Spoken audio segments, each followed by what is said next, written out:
In the President's address last night, the address planned around the Springboks World Cup victory, but he spent almost all of his presentation talking about what he says are the achievements of his government. President Cyril Ramaphosa also announcing a public holiday on Friday, the 15th of December. You don't need to get a calendar out. It's the day before the Saturday public holiday that weekend. Rebone Tau is a political analyst, also author of the book The Rise and Fall of the ANC Youth League. Rebone, good afternoon to you. I don't know, the President's speech last night, is it fair to say, was he just trying to hijack the moment? Good afternoon, Stephen, and to the viewers at home. I think there's two things. He missed an opportunity, to speak about sports development in this country, because if you look at most of the players from the Springboks, the development started at a very young age. It did not start after they have matriculated from school. And if you look at how soccer, for example, which used to be something like, we go back to 1996 when Bafana won the African Cup of Nations, that product is that product of the school development, and they've lost it over the years, and him not touching on the importance of sports development in schools, to make sure that we have young people who are supported at all times, also by the government, and him focusing more of, it was more of a sauna, a speech, from him, and he missed the opportunity to really allow South Africans to celebrate the victory of the Springboks. Do you think he got himself into a corner by sort of hinting at the possibility of a public holiday? Now he had to do something. This shows the kind of leadership we have, because, for a president to announce through his spokesperson on Twitter on Friday that should the Springbok win, there will be a public holiday on Monday, it was very premature, because, it's known that the matriculants were starting their exams on Monday. For him not to even be aware of that, to make that as an announcement, it was very, I think, foolish. Mm. In politics, sometimes I think we forget the most important thing about a public address or a speech or, an address like last night is, does it change the mind of any voters? We know there are crucial elections next year. Do you think it changed the mind of any voters? It did sound, it's a list of achievements. It did sound a bit like a deliberate electioneering speech. Did it work? I don't think so. South Africans are depressed. We are also thankful that tomorrow the petrol will be going down. But if you look at the current economy, the unemployment, nothing has changed over the past 5 years since he took over in 2019 as the president of the Republic after those elections. And I don't think that really the message yesterday, people were really interested in it, because people were really interested in hearing about the victory and the holiday that he had promised them, more than anything. It's quite tricky sometimes, I think, for politicians in sport. So, I think he had to be in Paris, for example, and I think the New Zealand Prime Minister was also there. There's actually a famous picture of Emmanuel Macron, the French Prime Minister, the French President, standing on a table shouting in front of Vladimir Putin as France scored a goal in Russia years ago during the World Cup there. But at what point should the involvement stop? Was it wrong for Ramaphosa to be on the field with the Springboks? I don't know, is it presidential for him to be in a Springbok rugby jersey? Roger Federer can do it. I don't know about a politician. This thing does not start with him. We know that even with Mandela in 1995 it happened. So we know that even with former President Thabo Mbeki, it happened. So there's nothing wrong with him, being there as the president of the country to support the Springboks or any team. We know that also in India now, the Proteas are there, and we are wishing them well also. It's interesting to watch how government has treated the position of sports minister.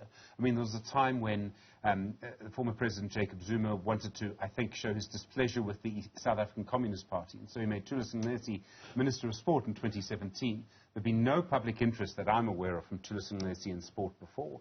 And Nathi Mthethwa was Minister of Sport for a long time and showed very little interest. I think maybe, we've had deputy ministers of sport who've been more interested. I've known Zizi Kodwa, as I'm sure you have, for years and years and years. I don't think I've ever discussed football, rugby, or cricket with him. Maybe, he follows them and I didn't know that. But what I'm trying to get to is, are the right people being appointed sports minister? I think it's not only sports, but across, different departments, different ministries.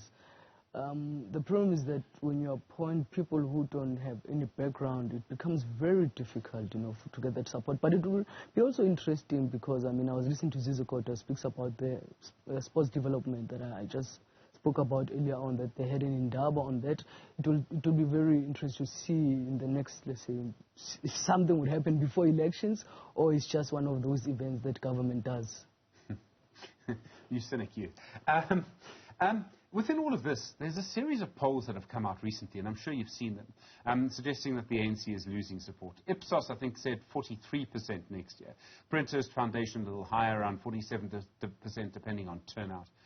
And on one level, I'm sure the opposition parties are grabbing on these polls, although the multi-party charter movement only gets around 30%.